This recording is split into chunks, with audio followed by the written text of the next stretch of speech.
નમસ્તે મિત્રો, હું છું આપની દોસ્ત કાજલ અને મારી ચેનલમાં આપ સૌનું ખૂબ ખૂબ સ્વાગત છે. મિત્રો, આપણે સૌ જાણીએ છીએ એ રીતે ચાતુર્માસ શરૂ થઈ ગયો છે અને ચાતુર્માસ શરૂ થાય એટલે ઘણી બધી આપણી એક્ટિવિટીઝ જે છે ધાર્મિક એ પણ વધી જતી હોય છે. ઘણી બધી વસ્તુ ખાવામાં પણ લિમિટેશન્સ આવી જતી હોય છે. તો આપણે ઓપ્શન્સ ગોતવામાં ઘણી વખત ઘણો ટાઈમ લાગતો હોય છે કે હવે આજે શું બનાવવું. હું આજે એક પ્યોર જૈન રેસીપી બનાવવા જઈ રહી છું. રેસીપીનું નામ છે કાચા કેળાની કટલેટ્સ અને મને થયું કે ચાતુર્માસ પણ શરૂ થઈ ગયું છે તો આ રેસીપી આપ સૌની સાથે શેર કરું.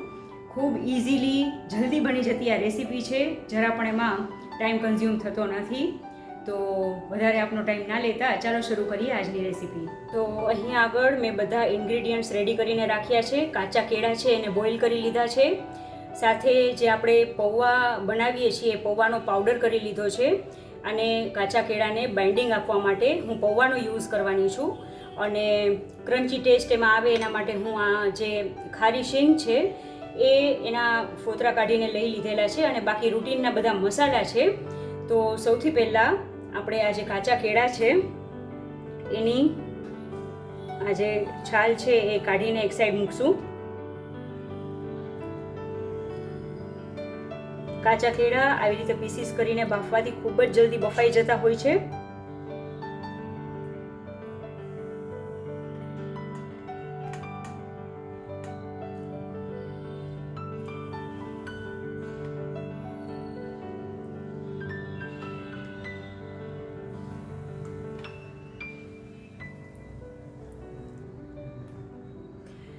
તો આ રીતે બધા જ કાચા કેળાની છાલ કાઢી લીધી છે.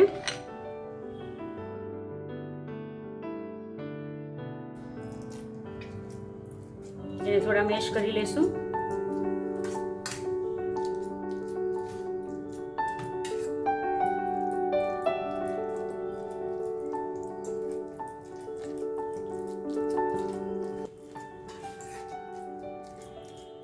ખૂબ જ ઓછા ઇન્ગ્રેડિયન્ટથી બની જતી આ રેસીપી છે અને ટેસ્ટી પણ ખૂબ જ લાગે છે.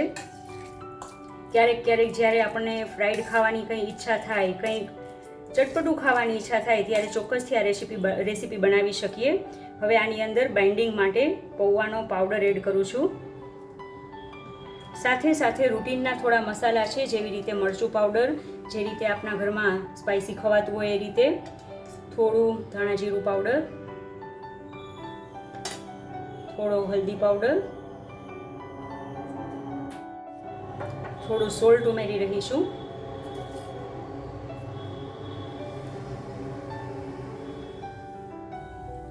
અને થોડો ગરમ મસાલો.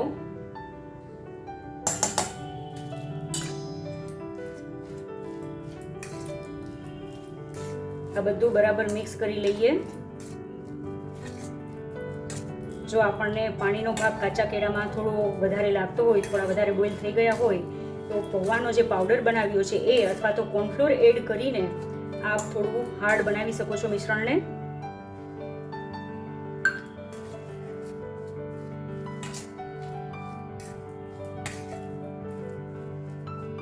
કટલેટ્સ પ્રોપર શેપ એનો આવે એટલો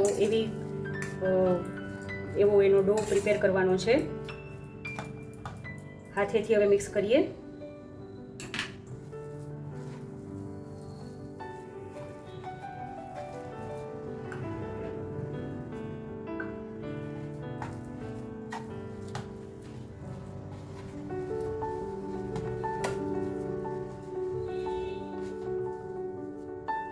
હાથેથી બધું પ્રોપર મિક્સ થાય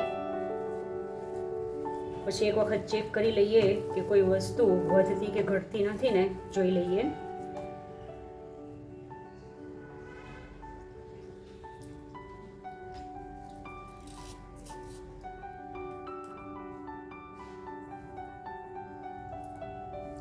સિંગદાણા પણ એડ કરી દઈએ.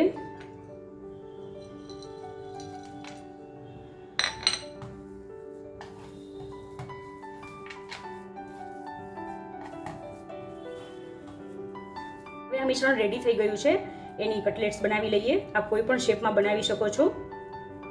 હું અત્યારે રાઉન્ડ કટલેટ્સ બનાવી રહી છું.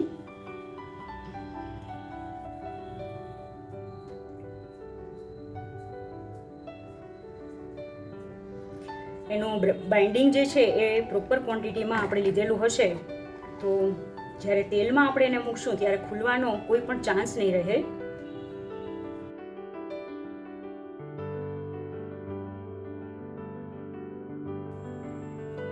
જૈન રેસિપીઝમાં મસાલા જે છે એની કમાલ છે, એની સાથે ખવાતી ચટણીઝ જે છે એની કમાલ છે. એનાથી જ એ રેસિપીનો ટેસ્ટ એટલો સરસ આવે છે કે આપણે જે વસ્તુઓ જૈનમાં નથી યુઝ થતી એને ક્યારેય પણ મિસ નથી કરતા.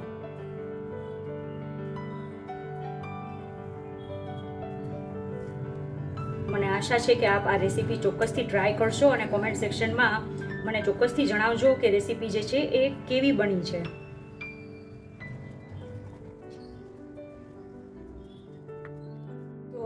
આ બધી કટલેટ્સ જે છે એ રેડી થઈ ગઈ છે. હવે એને ફ્રાય કરવાનો ટાઈમ છે. ઓલરેડી મેં તેલ જે છે એ ગરમ કરવા મૂકી જ દીધું હતું. તેલ આવી ગયું છે. હવે એને ફ્રાય કરી લઈએ. જોઈ રહ્યા છો એ રીતે એક સાઈડ મેં ચા મૂકી દીધો છે કારણ કે આ કટલેટ્સ જે છે એ મારા ઘરમાં ચા સાથે ખવાય છે. અને હવે આ તળવા માટે મૂકીએ. એને પહેલાં પલટાવવાની કોઈ જ ઉતાવળ કરવાની નથી. એને થોડું ફ્રાય થવા દઈએ, થોડું એનું જે ટેક્સચર છે એને પાકવા દઈએ, હાર્ડ થવા દઈએ, પછી એને ઉથલાવશું.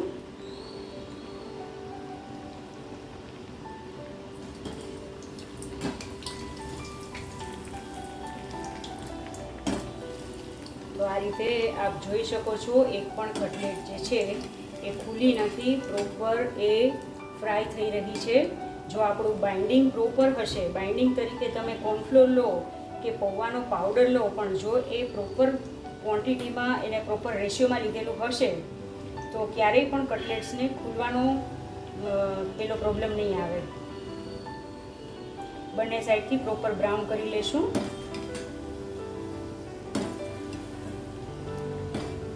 અને મીડિયમ ટુ લો ફ્લેમ પર જેને ફ્રાય કરવાની છે જેથી કરીને એ બહારથી સરસ ક્રિસ્પી થઈ જાય.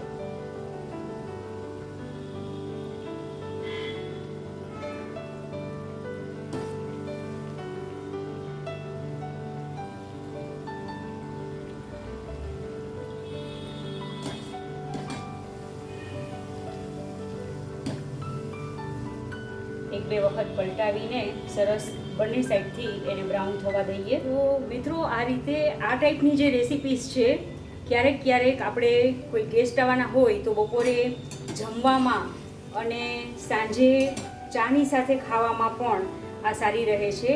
અને સાંજે ડિનરમાં ખાવા માટે પણ આ જે રેસિપી છે એ ખૂબ સારો ઓપ્શન છે. આમાં કોઈ ખાસ આપણે એફર્ટ્સ કરવા પડતા નથી, બહુ બધી વસ્તુઓ ભેગી કરવી પડતી નથી અને છતાં પણ એક સરસ મજાની ટેસ્ટી રેસિપી જે છે એ આપણને આરામથી ઇઝીલી મળી રહે છે. કોઈ પણ જાતના વધારે ટાઈમ આપ્યા વગર, વધારે એફર્ટ્સ કર્યા વગર, વધારે વસ્તુઓ ભેગી કર્યા વગર ફટાફટ ક્વિકલી બની જતી રેસિપી આજે કોણ એમાં ના પાડે, અને જ્યારે ટેસ્ટમાં પણ એટલી સરસ હોય ત્યારે. હવે આ જ રીતે મારો એક બેચ તળાઈ ગયો છે કટલેટ્સનો અને બીજો બેચ હું તળી રહી છું.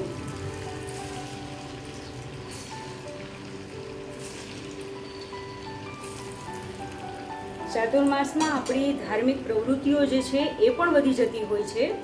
તો આ બધી પ્રવૃત્તિઓ સાથે જો માત્ર કેળા બાફીને ગયા હોઈએ અને ચટણીની એની સાથે જે આપણે ખાટી મીઠી ચટણી ખાતા હોઈએ છીએ, ગોળ આંબલીની કે આંબોળિયા અને ગોળની ચટણી, એની થોડી પ્રિપરેશન કરીને ગયા હોઈએ તો ખૂબ જ જલ્દી ઓછા સમયમાં આ રેસીપી બની જાય છે.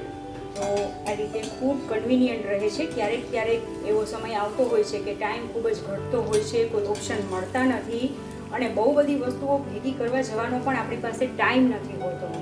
તો આવા સમયે આવી રેસીપી જે છે એ ખરેખર આપણી જાણે મદદે આવતી હોય એવું લાગે. જો બેચ તળાઈ રહ્યો છે. આને તમે શેલો ફ્રાય પણ કરી શકો છો, પણ ક્યારેક ક્યારેક ડીપ ફ્રાય ખાવું એ એટલું બધું નુકસાનકારક નથી અને ટેસ્ટમાં ખરેખર બહુ સારું લાગતું હોય છે. જો આપણે આ કટલેટ્સને ડીપ ફ્રાય કરીએ તો ક્યારેક તો આપણે ખાઈ શકીએ. અને આપ જોઈ શકો છો એ રીતે મારો જે ચા છે એ પણ હવે રેડી થવા પર છે.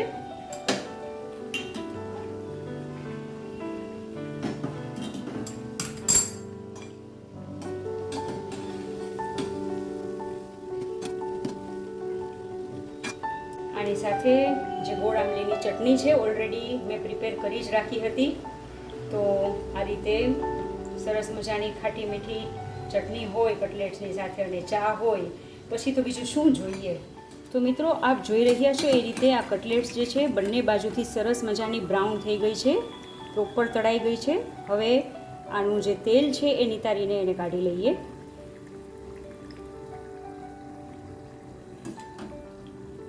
તો આ રેડી છે મારી કટલેટ્સ, ચા અને ખાટી મીઠી ચટણી. આ કોમ્બિનેશન જે છે એ જ્યારે મળી જાય તો આહાહા મજા પડી જાય. ગરમા ગરમ કટલેટ્સ છે, ખાવાની ખરેખર ખૂબ જ મજા પડે. ચટણીમાં ડીપ કરીને ટેસ્ટ કરીએ. ખૂબ જ ટેસ્ટી બની છે. ગરમ મસાલાનો સરસ ટેસ્ટ આવે છે, સાથે સાથે આપણે ક્રન્ચીનેસ માટે જે ખારી શેંગ નાખી છે એનો ટેસ્ટ પણ ખૂબ જ કોમ્પ્લિમેન્ટ કરે છે. મને આશા છે કે આપ ચોક્કસથી આ રેસીપી ટ્રાય કરશો. ઘણી વખત આપ બનાવતા જ હશો, પણ જો ના બનાવતા હો તો એક વખત કાચા કેળાની આ કટલેટ્સ બનાવીને ટ્રાય કરજો અને કોમેન્ટ સેક્શનમાં મને અચૂકથી જણાવજો કે રેસીપી કેવી બની છે. તો મળશું નવા વિડીયોમાં, ત્યાં સુધી આવજો.